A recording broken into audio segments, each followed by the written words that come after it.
Education and Certifications with Rebecca Metzger. So I'm going to go ahead and turn everything over to Rebecca here in just a quick moment. But remember, please keep your mic muted. Any questions you may have, drop those in the chat, and we'll try to get those to Rebecca to answer in a timely fashion. And also hold on that we're going to have a evaluation survey at the end. That link's going to be provided in the chat as well for you to be able to jump in and give a brief evaluation. It'll take less than a minute or two of your time to do that. And one last thing of note, the office hours that we typically have after our 10 a.m. Tech Talk will not be happening today due to some scheduling conflicts. So no office hours later this morning. But as always, if you have any questions, please give us a call or email, and we'll get you the assistance that you're needing. So Rebecca, whenever you're ready.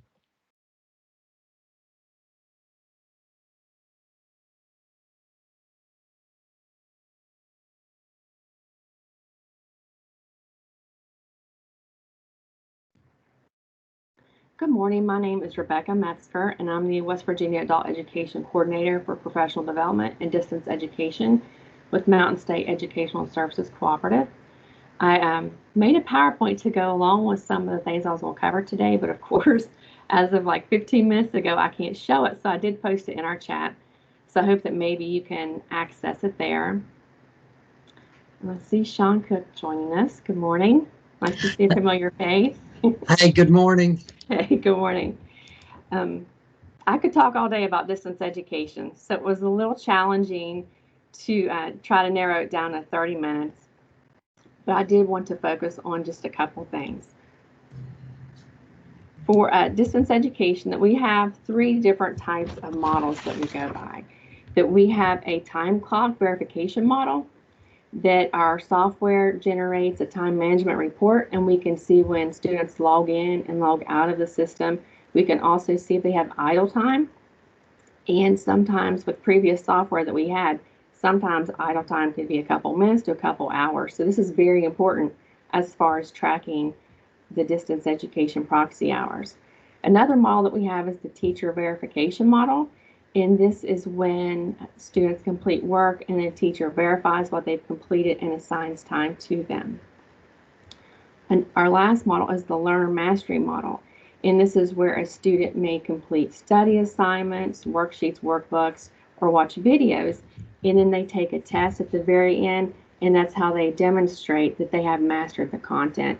And typically they need to score at least an 80% in order to receive proxy hours or time for completing those assignments.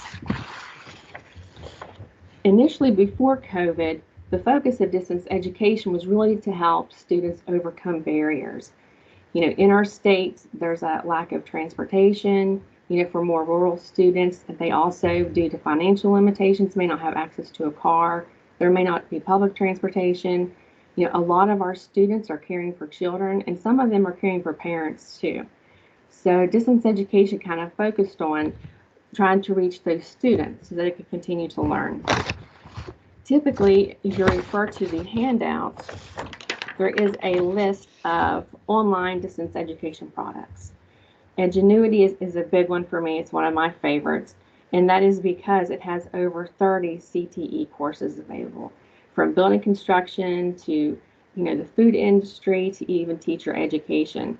So that is something, especially for CTE directors out there, if you would like to have students exposed to some content and vocabulary and those types of things before they enter your program, that's something that they could have access to in our adult education classrooms. They could get preparation for reading, math, and these industry-specific types of vocabulary, terminology, those types of things. So those students would most likely be more successful in the program. So Edgenuity is one of them. We also have software that's online to prepare for the TABE and TASC exams. We also have specific software to prepare students with learning English language, like Burlington English, Skills Tutor, USA Learns, and Crossroads Cafe. And then we also recently added Gmetrics to the list of state-approved distance education products, that students can use Gmetrics to prepare for multiple different certifications. And so that has also been added to distance education. The one thing that we did notice in speaking about these products is that they're all online. And with COVID, we really started to see the technological equity problems across our state and really across our nation also, that due to geography, socioeconomic status, race and gender, all of these things, that not everyone has access to technology or broadband, those types of things. So with those limitations, it really became a silver lining to us that we needed to provide more to assist everyone in the state that may be interested in adult education. So with this, we added the offline products, which are also identified on the worksheet. That TABE and Task Academy, which we were already using, they had an offline product. So we started a technology loan program to where students can check out iPads, laptops, different devices, and this content is already downloaded on the device. And they can take that device home and work on it and then bring it back in to be reassessed to make sure they're making progress and gains, and to also check to see if they're having any problems with the technology. So that was one way that we overcame the problems with having access to technology and also with the internet. Something else that we started doing, and we have a pilot project right now and plans to expand this, is the use of study buddies. And I don't know how familiar you are with them, but study buddies look like a gaming device. The, really an old school gaming device.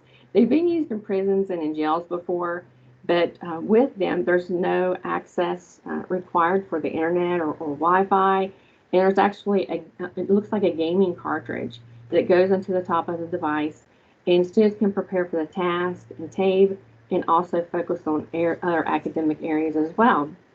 So that was a wonderful solution that we plan on expanding on as well.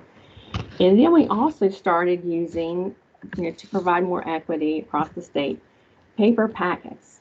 And initially with COVID, no one had any grand plan or grand scheme on using paper packets, and teachers were using different things that they had made.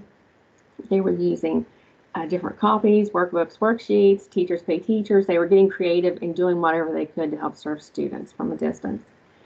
And so what we did is that we tried to focus this in and align it more, that we use an interactive student educational plan that we learned about at a national conference.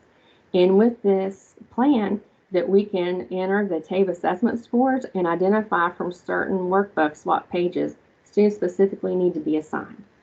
And then that way we know that they're going to make progress and address those deficits with the use of this interactive student educational plan. So those were three major advancements that we had during COVID as far as distance education. We also offer certifications, and I hope that everyone's familiar with these, and this is nothing new, but the big one that we offer is Microsoft Office Specialist. And all of these certifications that we offer are completely free to students, but the Microsoft Office Specialist, we really try to push that, because if that is on a resume, that's going to be recognized by any employer. They're going to be able to easily identify Microsoft Office. And sometimes those certifications are, between $90 and $100, and are completely free in our program. We also have the Internet and Computing Course Certification, also referred to as the IC3.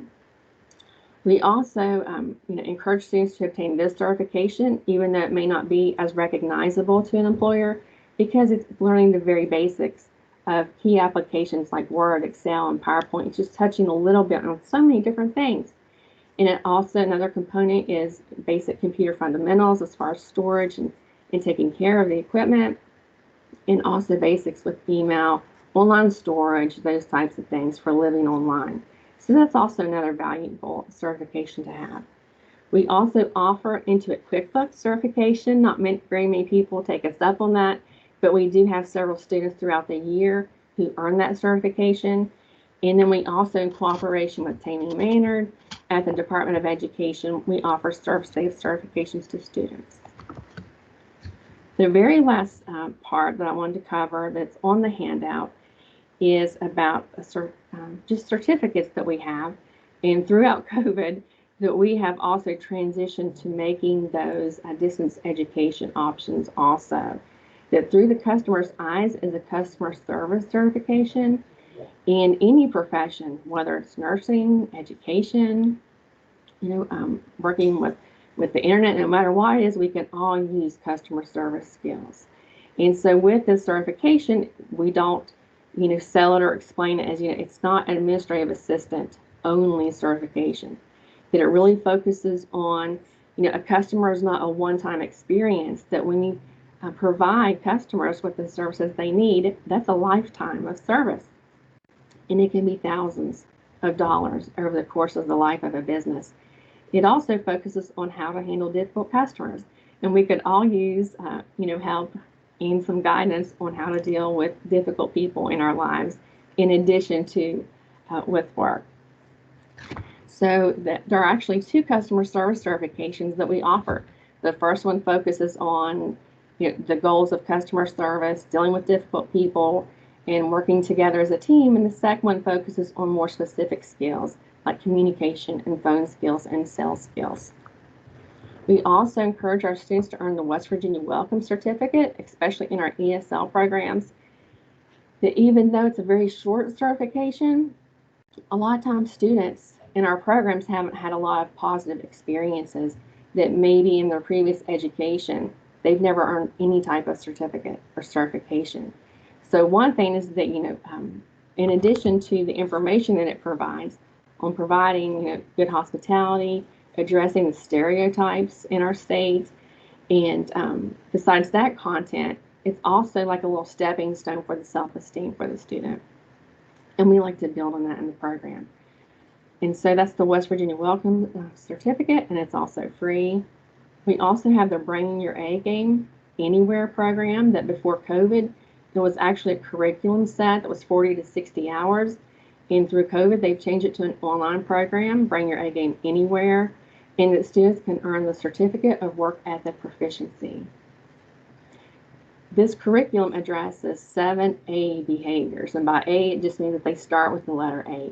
Things like appearance, attitude, acceptance, those types of things that all employers are seeking with their employees. And the curriculum secretly, teaches values. It's not just these 7 A behaviors. So we have in the past, with CTE programs, sometimes all students come into CTE or even adult ed lacking the skills to be successful.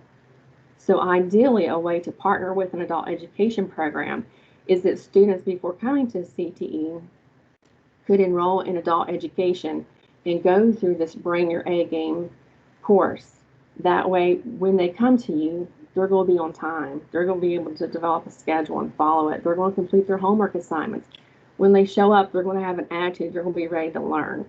Their appearance is going to be appropriate. So all of those things will help them be successful, not just in the workforce, but in your program. It should help with retention and set up students to be successful, no matter where they are in CTE or with employment. So please keep that in mind also with your CTE programs. We also encourage students to earn the Microsoft Office Digital Literacy Certificate. That before this was completely online, and they have started moving it to a LinkedIn learning platform.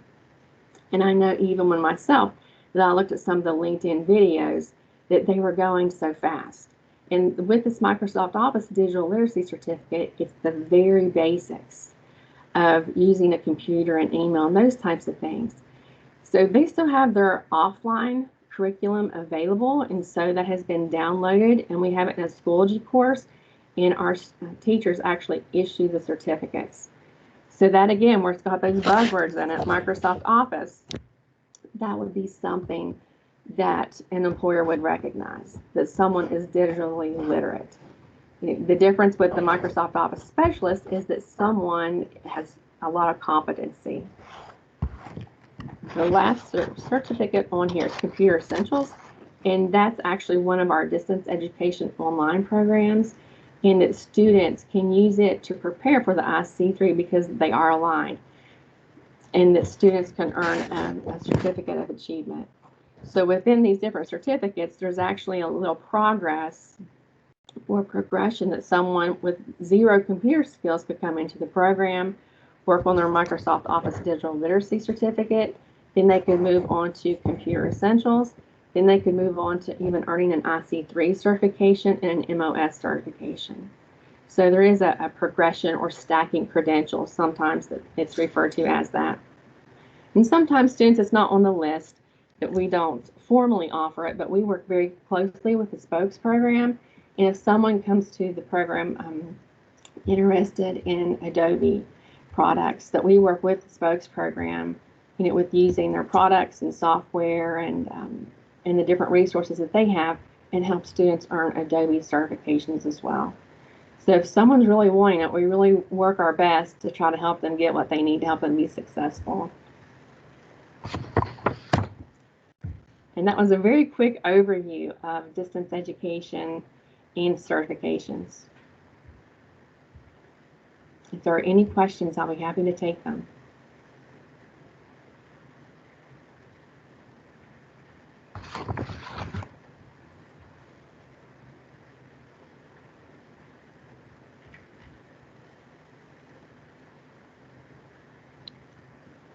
Wow, Rebecca, a lot of good information there. I'm not seeing anything in the chat. Here we go. Something's coming up.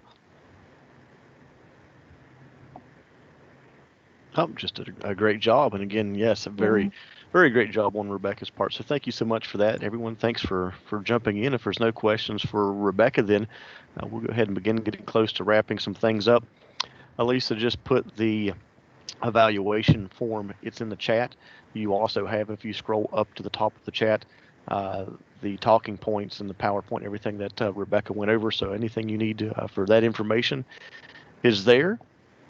Please go ahead and take to fill out the survey that we've got, and we'll wait and see what George Cook is typing something here. We'll see what he's needing.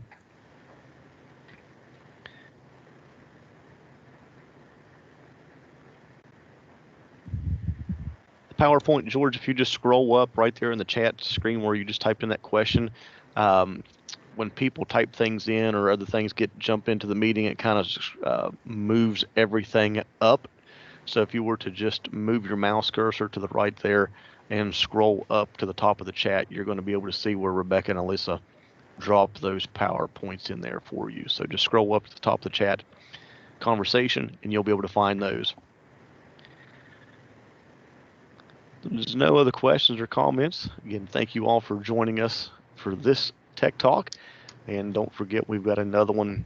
We're getting ready to kick off at 10 a.m.